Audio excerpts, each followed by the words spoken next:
In Buddhism, there's no external judge for good or bad deeds. Instead, karma governs part of our actions, words, and thoughts. Good or bad consequences return to us based on what we do or think. This law is impersonal and activates only when actions are done with conscious intent. Put simply, the law of karma states that as we sow, so shall we reap.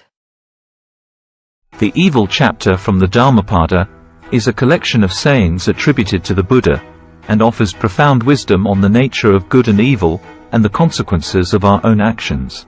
Let's break down some of the main themes in simpler terms. The importance of good actions. Prioritize good, avoid bad. If you neglect the good, evil can enter your mind. Don't waste time when you have a chance to do something good. If you keep putting off good actions, you may start doing harmful things instead. Good and bad habits. If you do what is evil, do not repeat it or take pleasure in making it a habit. An evil habit will cause nothing but suffering. Bad choices can turn into bad habits, which only lead to unhappiness. If you do what is good, keep repeating it and take pleasure in making it a habit. A good habit will cause nothing but joy. Making good choices again and again leads to good habits, which will make you and others around you happier. Consequences. Evildoers may be happy as long as they do not reap what they have sown, but when they do, sorrow overcomes them.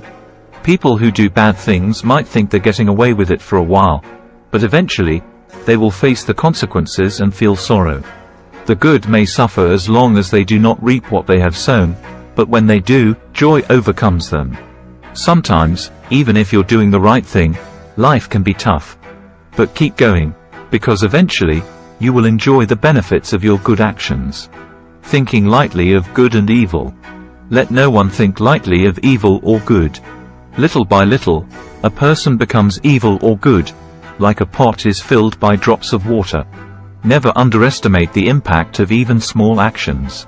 They can add up over time, either filling your life with good or leading you down a bad path. Avoiding harmful actions. Avoid dangerous deeds like you would avoid dangerous roads or poison. Just as you would avoid anything dangerous, avoid doing harmful things. Consequences. Again. If you harm someone pure and innocent, it's like throwing dust against the wind. It comes back to you. If you hurt someone who did nothing wrong, you're really hurting yourself in the end. Your actions follow you, whether good or bad. There's no hiding from them. No matter where you go, you can't escape the results of what you've done, just like you can't hide from death. In the Dhammapada, starting from verse 116, the text clearly advises us to prioritize doing good and to avoid doing bad. 116 Hasten to do good. Refrain from evil. If you neglect the good, evil can enter your mind. 117 If you do what is evil, do not repeat it or take pleasure in making it a habit. An evil habit will cause nothing but suffering. 118 If you do what is good, keep repeating it and take pleasure in making it a habit. A good habit will cause nothing but joy. 119 Evildoers may be happy as long as they do not reap what they have sown, but when they do, sorrow overcomes them. 120 The good may suffer as long as they do not reap what they have sown, but when they do, joy overcomes them. 121 Let no one think lightly of evil and say to himself, sorrow will not come to me. Little by little a person becomes evil, as a pot is filled by drops of water. 122 Let no one think lightly of good and say to himself, joy will not come to me. Little by little a person becomes good, as a pot is filled by drops of water. 123 As a rich merchant traveling alone avoids dangerous roads, as a lover of life avoids poison, let everyone avoid dangerous deeds. 124 If you have no wound on your hand, you can touch poison without being harmed. No harm comes to those who do no harm. 125 If you harm a pure and innocent person, you harm yourself, as dust thrown against the wind comes back to the thrower. 126 Some are born again. Those caught in evil ways go to a state of intense suffering. Those who have done good go to a state of joy.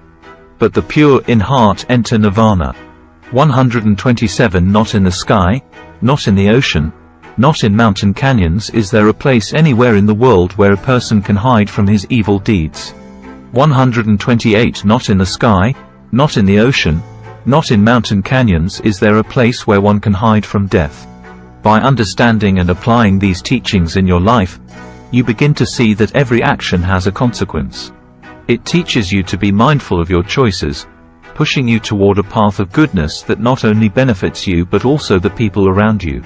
This isn't just ancient wisdom, it's practical advice for living a meaningful life.